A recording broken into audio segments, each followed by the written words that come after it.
Diário não oficial do Brasil. Dia 280/365, 7 de outubro, segunda-feira. 1. E lá vai o conge se desnudando em público. De acordo com o Brasil 247, o laranjal do partido do presidente está sob investigação sigilosa da Polícia Federal. Mas o ministro juiz já defende publicamente o presidente, faz afirmações que demonstram acesso ilegal ao processo de investigação do PSL e ainda faz bravata declarando a inocência do patrão como se fosse o juiz do caso. Como sempre, o juiz político-ministro desconsidera qualquer ordenamento jurídico e trafega em órbita de si mesmo na Terra plana. Para completar, faz duplinha com a Rede Record para tentar vincular o PCC ao PT. A mesma estratégia, a mesma tática rasteira.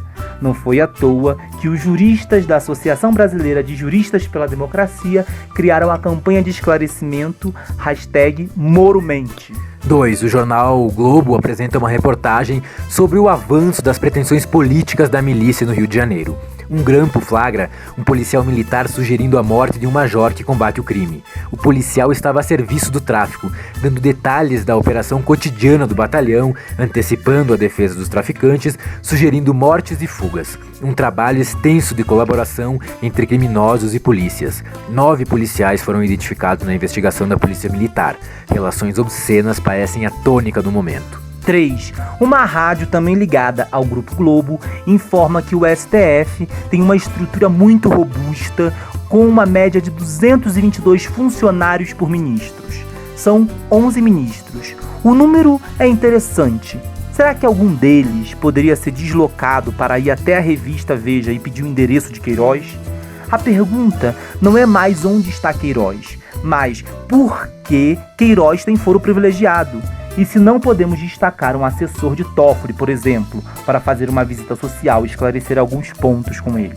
4. As queimadas seguem no país, destruindo pessoas, animais, plantações e memórias. No Pará, o sítio arqueológico Serra da Lua, no Parque Estadual de Monte Alegre, foi atingido por um incêndio. Diversas pinturas rupestres de 11 mil anos foram destruídas. No Vaticano, segue o Sínodo dos Bispos para a Amazônia, que vai até o dia 27 de outubro, com a participação de 9 países do bioma. 5. No Nordeste, suspeitas manchas de óleos no mar, que o governo federal não dá a mínima para descobrir a origem. O óleo já atinge quase todo o litoral. São até agora 124 praias em 59 cidades e 8 estados. 6. Enquanto tudo aqui é lama, caos, óleos agrotóxicos e laranjas podres, bons ventos sopram de Portugal. O Partido Socialista conseguiu vitória expressiva nas urnas, aumentou o número de representantes no parlamento, que é composto por 230 deputados, e reconduz o primeiro-ministro Antônio Costa. Foram eleitas 89 mulheres, entre elas 3 deputadas negras, e o Partido Nacional Renovador, de extrema-direita, que declarou apoio à candidatura do síndico disfuncional em 2018, não elegeu ninguém. Enfim, uma pequena brisa de além-mar. Dia 279/365, 6 de outubro, domingo. 1. O ministro do Turismo, como todos já sabemos, está envolvido num grande esquema de corrupção envolvendo o Caixa 2. E isso não abalou em nenhum momento a relação dele com o governo do qual faz parte, nem com a imprensa, nem com os seguidores. Parece que faz parte do projeto fascista criar provas e circunstâncias contra terceiros e ignorar as provas e evidências contra si. Impossível não fazer um paralelo com as milícias que atuam no país todo. 2. Também estamos cientes, todos nós, da participação ilegal de empresas nas eleições de 2018 com a compra no exterior de pacotes de disparos em massa de mensagens de WhatsApp, que não foram considerados pelo TSE, por motivos que não vamos discutir aqui porque o espaço é de uma lauda. 3. Ainda chamamos a atenção para o tratamento absolutamente desrespeitoso dispensado às mulheres no período de campanha e durante o exercício desse governo. Afinal, a maior manifestação contra a candidatura do síndico disfuncional veio das mulheres, daquelas mais conscientes, porque existe ainda uma pequena parcela daquelas que ainda estão capturadas pelo patriarcado e que só votam a favor, como fortalecem o discurso de brutalidade contra as mulheres. 4. Posto isso, eis que o GGN nos traz um interessante dado, mais um, sobre o dinheiro da campanha para a presidência. Um ex-assessor do ministro do Turismo, Raisander Souza de Paula, declara à Polícia Federal que acha que parte dos valores depositados para as campanhas femininas, na verdade, foi usada para pagar material de campanha de Marcelo Álvaro Antônio e de Jair Bolsonaro. Pagamentos out, que os investigadores acreditam se tratar de pagamentos por fora. 5. A declaração de gastos da campanha da chapa ex-capitão e Mourão é muito modesta, quase inacreditável. Coisa assim de cair o queixo, uma campanha que contava até com o apoio do maior fabricante de mentiras do mundo, o famoso Steve Bannon, e custou apenas 2,4 milhões de reais. 6. O ministro de Turismo está sendo acusado de fraudar candidaturas femininas e sequestrar os recursos para utilizar no reforço a candidatura do velho e decrépito patriarcado. E na planilhinha que comprovava o crime, tem lá os por fora e mais a emissão de nota fiscal para a campanha do ex-capitão. Isso nos leva a um crime eleitoral de fraude à cota de gênero, para o qual o TSE estabeleceu que a punição é a cassação de toda a chapa eleita. Bom, vale pelo menos para as outras chapas, porque a essa altura confesso que é difícil saber do propósito, do compromisso e do tamanho dos tribunais. Enfim, as mulheres, senhoras e senhores, sempre apontando o dedo na ferida. As mulheres são a revolução.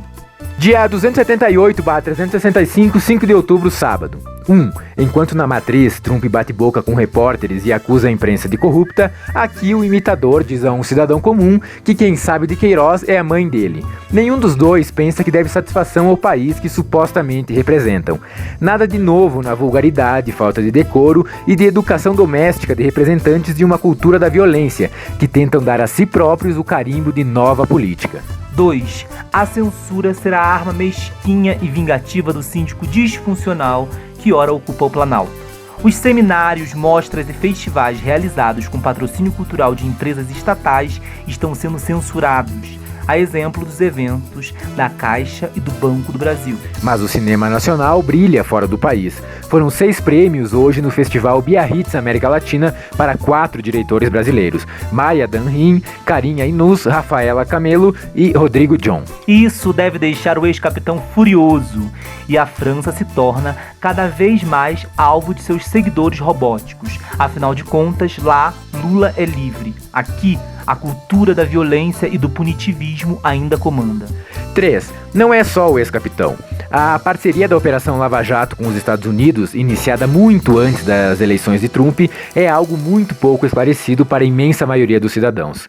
O jornal GGN questiona se foi um avanço no combate à corrupção ou um instrumento de atuação norte-americana que acabou provocando a destruição das maiores empresas brasileiras, e pretende produzir uma série debatendo o assunto. 4.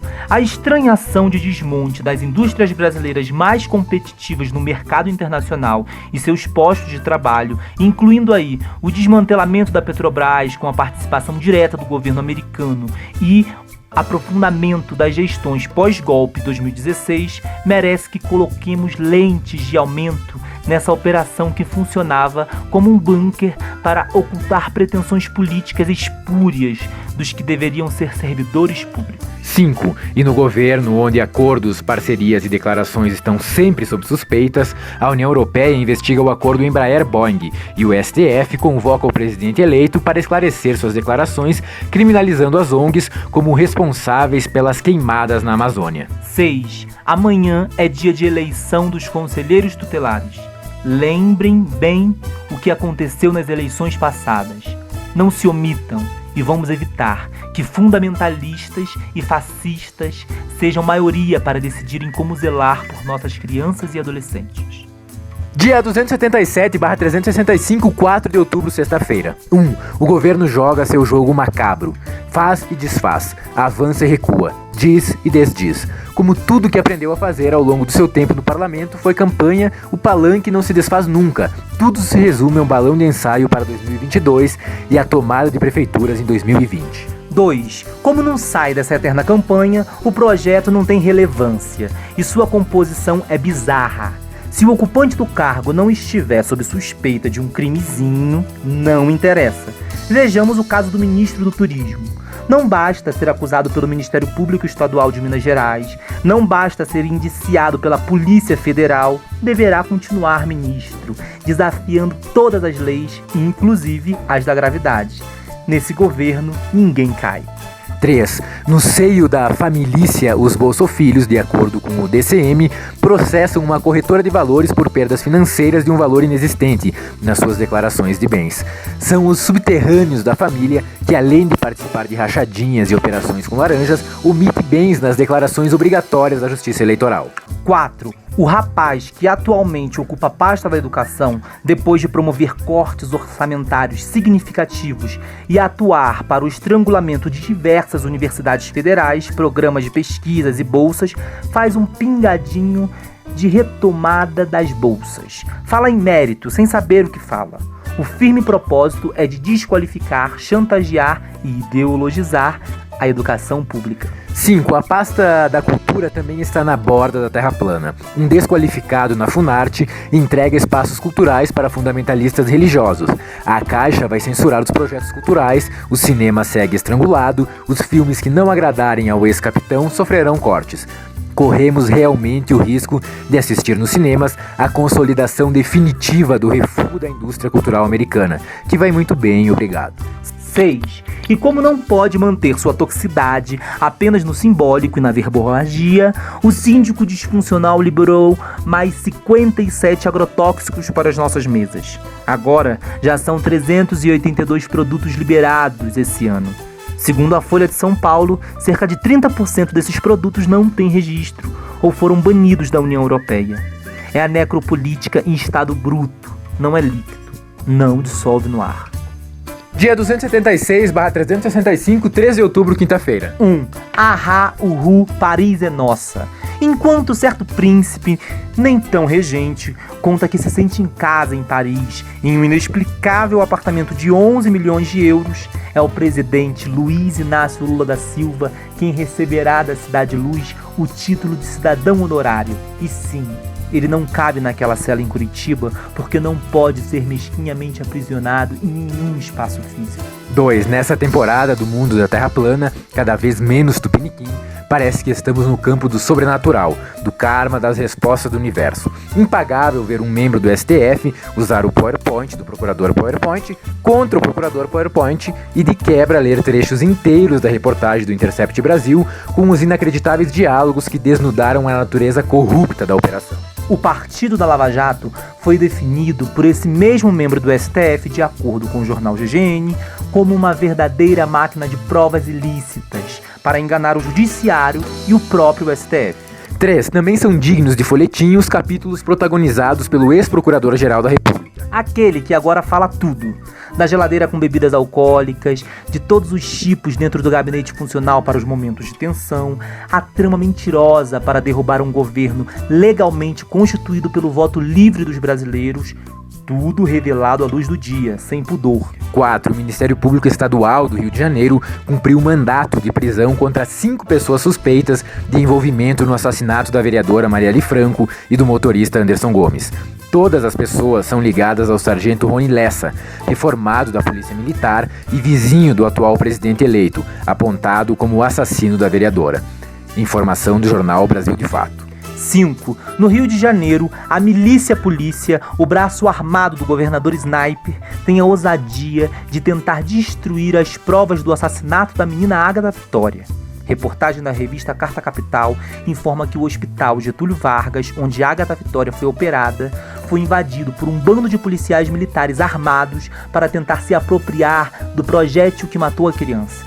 À luz do dia, em bando, armados, sem se preocupar com a lei. Dia 275/365, 2 de outubro, quarta-feira. 1. Acir Gurgax, Cid Gomes e Weverton Rocha, do PDT. Elisiane Gama, do Cidadania. Fernando Collor e Zenaide Maia, do PROS. Humberto Costa, Jacques Wagner, Jean Paul Prats, Paulo Paim, Paulo Rocha e Rogério Carvalho, do PT. Leila Barros e Veneziano Vital do Rego, do PSB. Irajá Abreu e Otto Alencar, do PSD.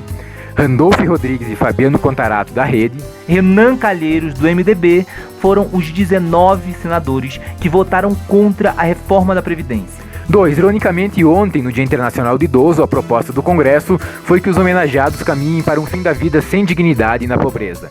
Uma proposta que é uma derrota para toda a classe trabalhadora. Não interessa se manteve um direitinho aqui, outro ali, uma pequena emenda, uma pequena alteração. O fato é que a reforma da Previdência é uma farsa orquestrada pelo discurso falacioso de que a Previdência é deficitária e cujo foco é mesmo um profundo arroxo sobre a classe trabalhadora, órfãos, viúvas, deficientes e idosos.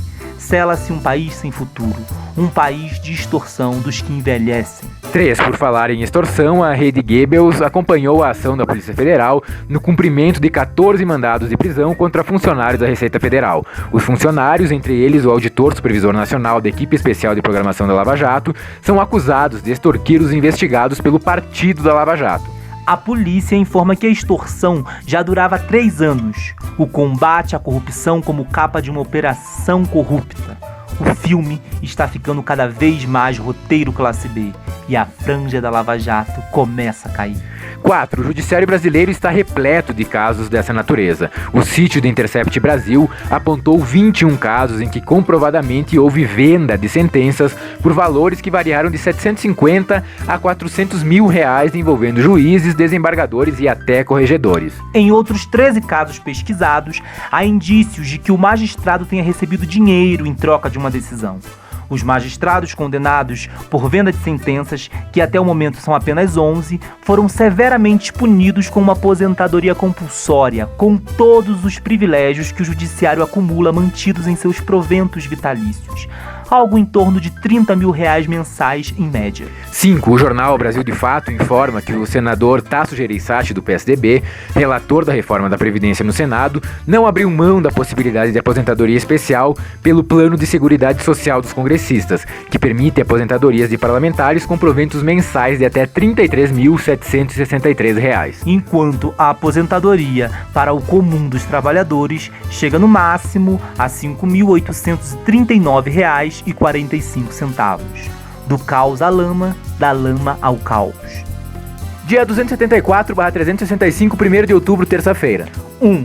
O governador Sniper do Rio de Janeiro declarou, de acordo com a revista Fórum, que vai pedir à ONU ajuda para o combate às facções do crime organizado, que ele compara à Al-Qaeda e ao Estado Islâmico, e que determine o fechamento das fronteiras do Paraguai, Bolívia e Colômbia com o Brasil. Dado o despropósito do discurso e pensando na segurança da população, seria bom que pedisse a própria intervenção. O grau de violência que ele promove é difícil de superar. 2. Aliás, os discursos insanos têm alcançado níveis alarmantes esses últimos dias. 3. As crianças da Maré entregaram ao governador Sniper do Rio de Janeiro uma cartilha sobre abordagem policial. O jornal GGN traz essa maravilhosa reportagem, informando-nos que há crianças que tentam educar policiais e gestores nazifascistas sobre o valor da vida, sobre o racismo estrutural e sobre a vulnerabilidade delas próprias. Elas ensinam aos policiais a não realizar operações próximas a escolas, não atirar aleatoriamente e não ter preconceito com pessoas em razão da cor. 4. Essas crianças vivem numa praça de guerra, onde são vítimas do necro-governador e têm um manual de sobrevivência como reivindicação. As crianças e adolescentes vão ao representante do Estado gritar para que as deixe viver. O mês das crianças começou. Elas não são prioridades do governo.